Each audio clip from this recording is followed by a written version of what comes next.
Chegou a hora de falar sobre a anotação, também conhecida como idioma do xadrez. Cada casa do tabuleiro tem um nome, o que é na verdade a sua coordenada. Como já mencionamos, cada linha vertical é chamada de coluna e cada linha horizontal é chamada de fileira.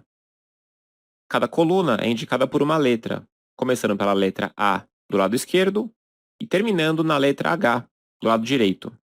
Cada fileira é indicada por um número, começando pelo 1 do lado das brancas e terminando no 8 do lado das pretas.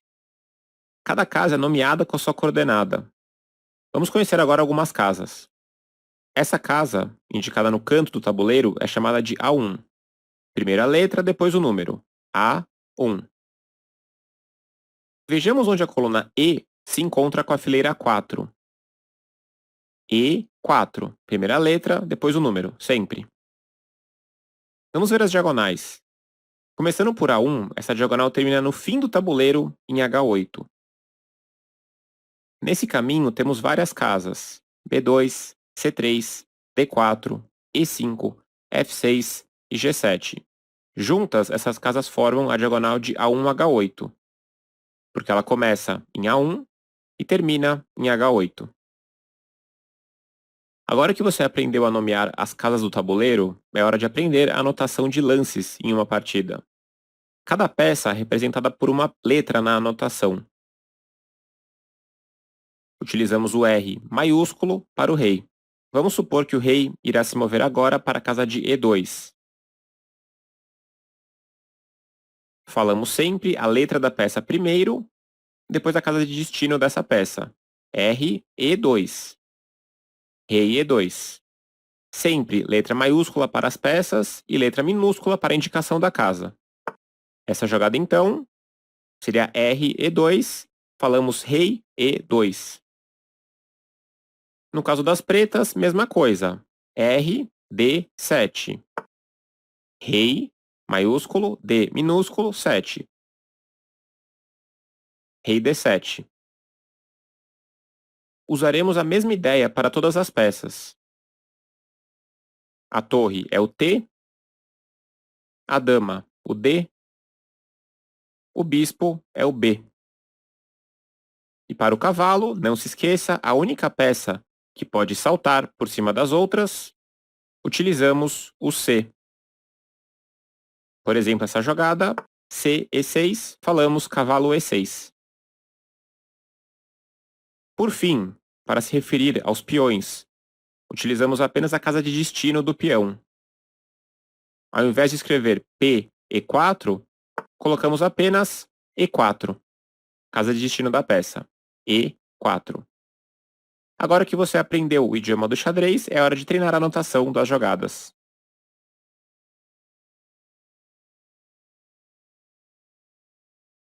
Você já aprendeu o movimento das peças no jogo de xadrez, e nós já mencionamos a ideia da captura. Vamos falar mais sobre esse tema agora.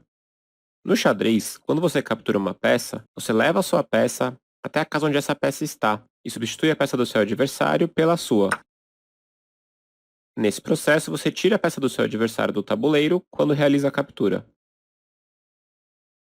Vejamos agora a dama branca capturando o peão das pretas e o cavalo das pretas pulando por cima da torre para capturar a dama branca. A captura de peças é uma parte crítica do jogo, mas você não é obrigado a capturar as peças do seu adversário. Entretanto, se você for capaz de capturar mais peças que o seu adversário, terá boas chances de ganhar a partida no final. Uma boa pergunta agora é: como anotamos as capturas? Digamos que nessa posição você queira capturar a dama do seu adversário em E6 com a sua dama em B3, que é uma ótima ideia. Nesse caso, começamos anotando como se fosse uma jogada normal. D maiúsculo de dama, e agora o símbolo da captura, que é o X minúsculo. E por fim a casa onde a captura acontece, E6. D maiúsculo, X, E6. Falamos dama, captura E6 ou apenas dama por E6. E como será que anotamos um peão capturando uma torre na oitava fileira e realizando a promoção para uma dama? Parece bem complicado, né? Mas é apenas um passo a mais comparado com o exemplo anterior. Começamos anotando a captura simples, o peão, que é representado apenas pela coluna onde ele está, que é a coluna B. Ou seja, o B minúsculo, X, que é a captura, e agora colocamos a casa onde a captura acontece, no caso onde a torre preta está no momento, a 8. Por enquanto temos B, X a 8, ou B captura 8. Como estamos promovendo para uma dama, escrevemos agora o símbolo de igual e depois a letra da peça que foi promovida, no caso a dama, o D maiúsculo. Então tudo junto temos B, X a 8 igual a D, B por A8 igual a dama. Agora é a sua vez de praticar a captura das peças.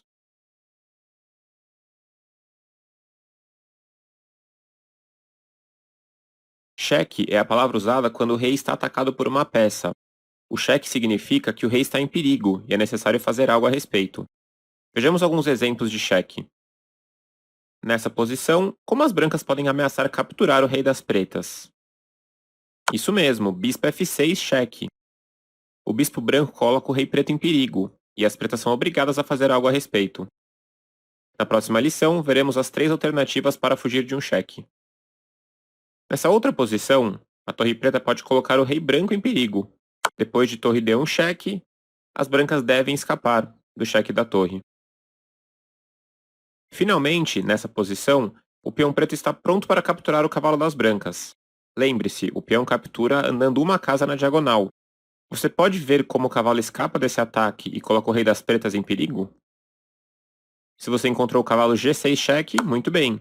O cavalo escapa do ataque do peão e ao mesmo tempo ameaça o rei das pretas. Uma última pergunta é: como anotamos o cheque? É simples. Colocamos o símbolo de mais no fim da anotação. Por exemplo, depois de cavalo G6, você adiciona o mais no final. C, G6 mais, cavalo G6 cheque. Quer dizer que o rei preto está sob perigo. Agora é a sua vez de praticar os cheques.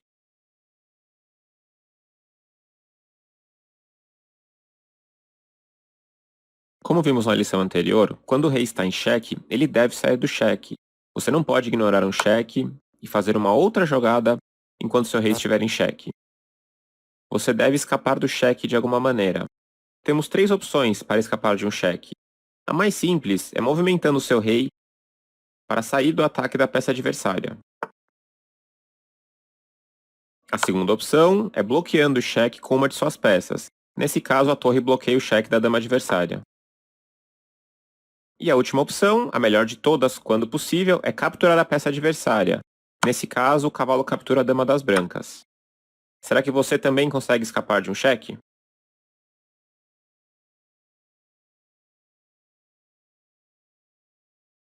Se o rei está em xeque e não é possível movê-lo, nem fazer a cobertura com outra peça, ou capturar a peça atacante, então o rei está sob xeque-mate. E você ganhou o jogo. Ou o seu adversário ganhou. O xeque-mate é o objetivo do jogo de xadrez. Não importa quem tem mais peças, ou mais tempo no relógio, ou qualquer outra coisa. Quando o xeque-mate acontece, o jogo termina, mas não é permitido capturar o rei. É hora de estender a mão, cumprimentar o adversário e começar a próxima. Agora é a sua vez de praticar o xeque-mate.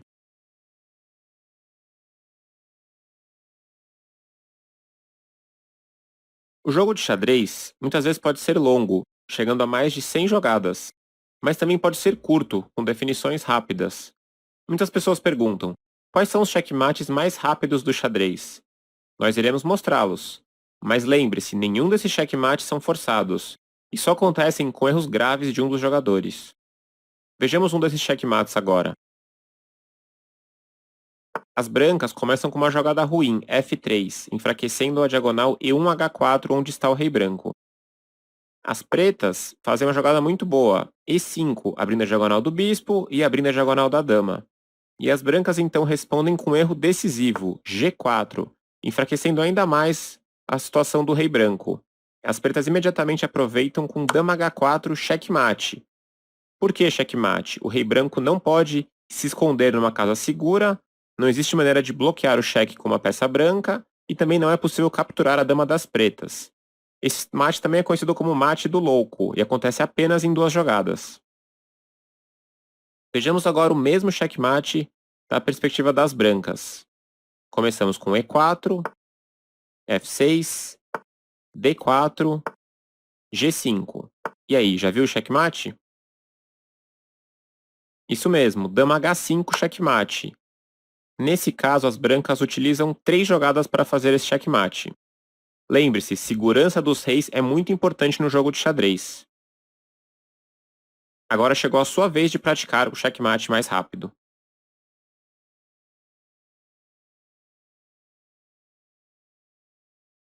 Vamos falar agora de outra situação no xadrez, o afogamento, que acontece quando o rei não está sob cheque, mas não possui nenhuma jogada disponível. Quando isso acontece, o jogo empata e ninguém ganha. Você pode estar com o jogo ganho e bem próximo do checkmate, mas se você permitir o afogamento, conseguirá apenas o empate ao invés da vitória. Vejamos alguns exemplos. Nessa posição, se for a vez das brancas, temos o afogamento, pois a única peça das brancas, o rei, não tem nenhuma jogada disponível e as brancas não estão em xeque. Nessa outra situação, vamos dizer que as brancas jogam dama C2, se aproximando lentamente do rei adversário para preparar o checkmate. Vemos que o afogamento acontece mais uma vez. O rei das pretas não possui nenhuma jogada possível à sua disposição. E no xadrez, você nunca pode fazer uma jogada ilegal. Ao invés disso, você consegue encontrar uma jogada melhor para as brancas na posição inicial? Isso mesmo, é possível fazer o checkmate com dama B2.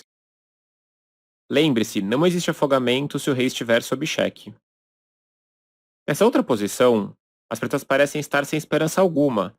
Seu rei está sozinho e bem próximo de levar o checkmate, além de possuir muitas peças de desvantagem. Mas o xadrez é um jogo de oportunidades e pode aparecer uma salvação, mesmo quando as coisas parecem estar muito ruins. Repare que o rei das pretas não tem nenhuma jogada disponível, ou seja, se a dama não existisse, teríamos o afogamento. Você consegue fazer a dama desaparecer do tabuleiro? Isso mesmo, dama captura o peão de H2, cheque. As brancas agora devem capturar a dama com o rei.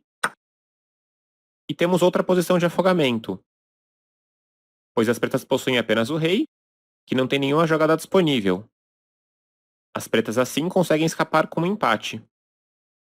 Vejamos agora esse final de jogo. Se as brancas jogam dama C7, que não é a melhor jogada, pois era possível fazer o checkmate direto com dama B7, será que temos um afogamento com essa jogada?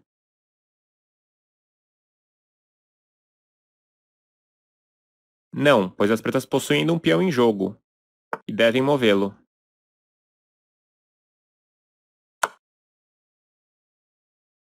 Repare que se adicionarmos um peão para as brancas na mesma posição, o afogamento acontece, pois os peões estão bloqueados, e nenhum deles pode se movimentar.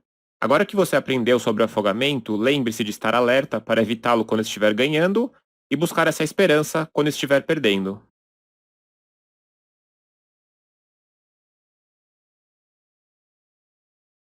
O afogamento é apenas uma das maneiras de empatar uma partida de xadrez.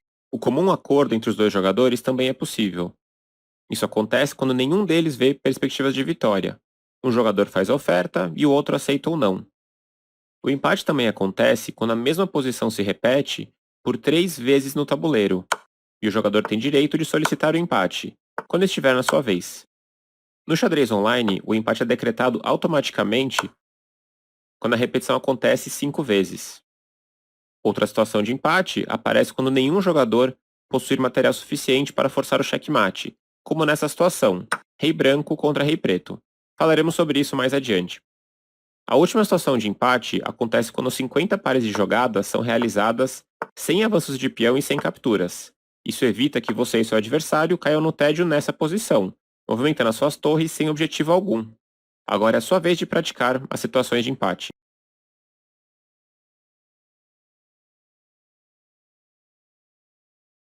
A última regra exótica do xadrez é o en passant, que quer dizer de passagem em francês. Essa regra foi introduzida no século XV, na mesma época em que foi permitido que peões pudessem andar 2 casas em sua posição inicial. O problema era que ao andar 2 casas, o peão passava por outro que poderia capturá-lo, caso ele tivesse andado 1 casa, o que parecia injusto. Então, o impassão foi inventado.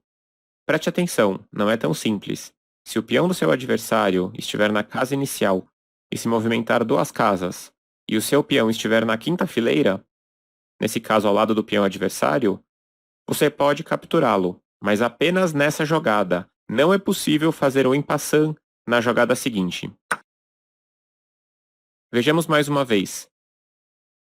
As pretas jogarão G5 e as brancas utilizam a regra que vimos agora e fazem a captura em passant, com o peão de H5. Essa jogada é tão diferente que um jogador principiante pode até desconfiar, se ele não conhecer a regra. Agora que você aprendeu o em passant, é a sua hora de praticar.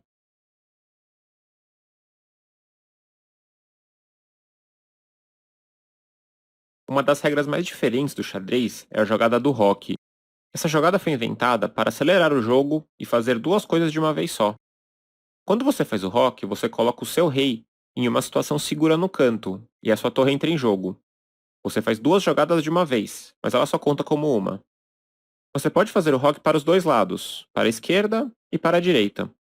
Em ambos os casos, o rei se movimenta 2 casas e a torre termina imediatamente ao lado do rei.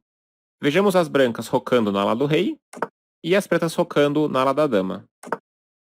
O roque é muito importante para a segurança do rei.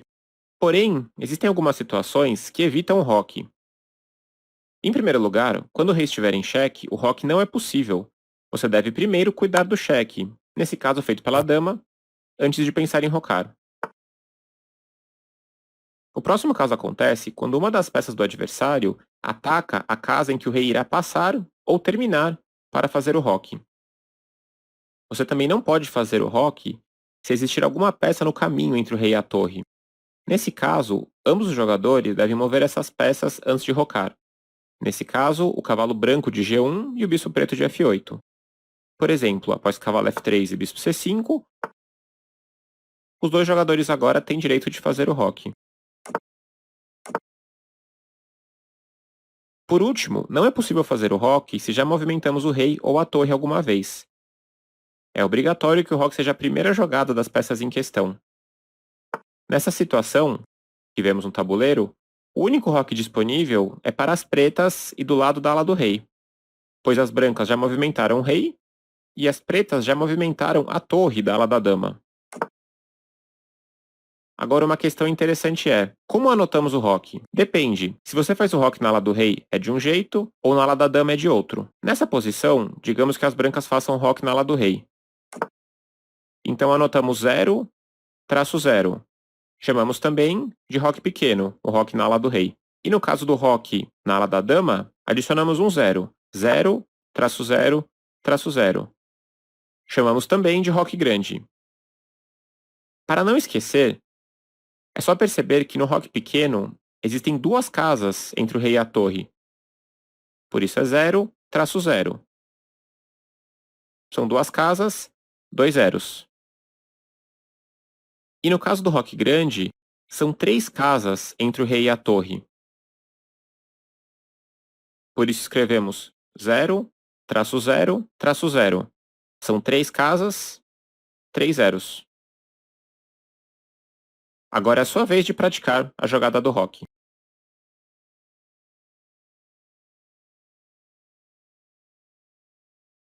Agora que você já aprendeu a mover as peças, fazer capturas, dar cheque, checkmate e fazer as jogadas especiais, como roque e em passant, é hora de você sentir como é um jogo de verdade, onde você deve decidir sozinho, sem a ajuda de ninguém, qual o lance correto, qual peça deve ser mexida ou qual captura deve ser feita.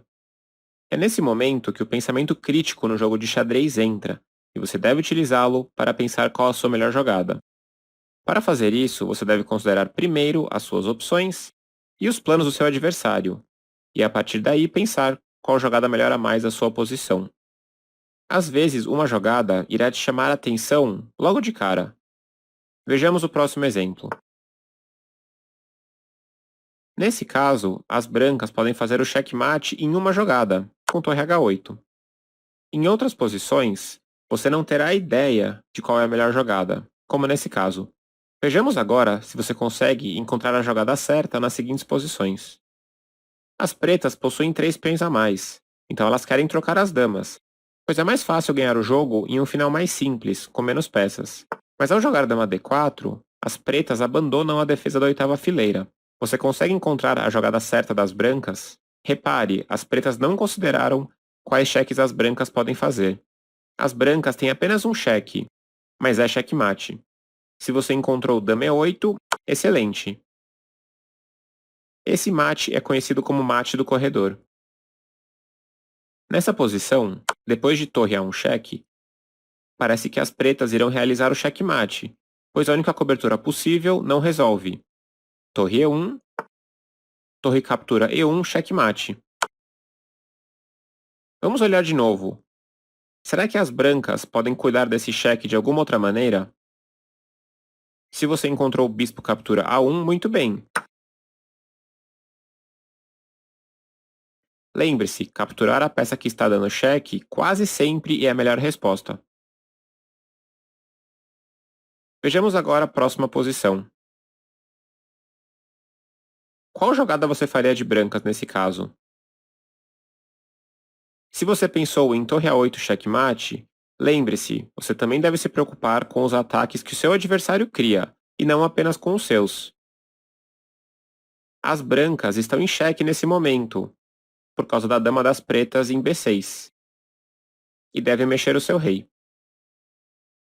Após rei H1, única jogada das brancas, as pretas agora sim devem se preocupar com a ameaça das brancas de checkmate. Nessa posição, você sabe dizer qual a melhor jogada das brancas? Podemos capturar o peão de E4, mas as pretas nesse caso podem fazer o mesmo com o perigoso peão de A7. Lembre-se, quando você encontrar uma jogada boa, procure uma melhor. O peão branco está muito próximo da oitava fileira. Você lembra o que acontece quando o peão chega na última fileira do tabuleiro? Isso mesmo, ele recebe uma promoção. Repare, a dama coloca as pretas em xeque e ataca o cavalo ao mesmo tempo. Depois que o rei mexe, o cavalo pode ser capturado com a dama. Leva tempo e prática para encontrar sempre as melhores jogadas. Agora chegou a sua vez de praticar.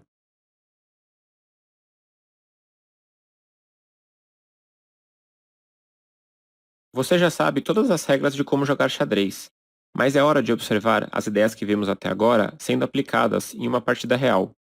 Nesse jogo, veremos como duas peças trabalhando juntas podem ser uma força perigosa, e que o rei, com muitas peças ao redor, nem sempre está bem defendido.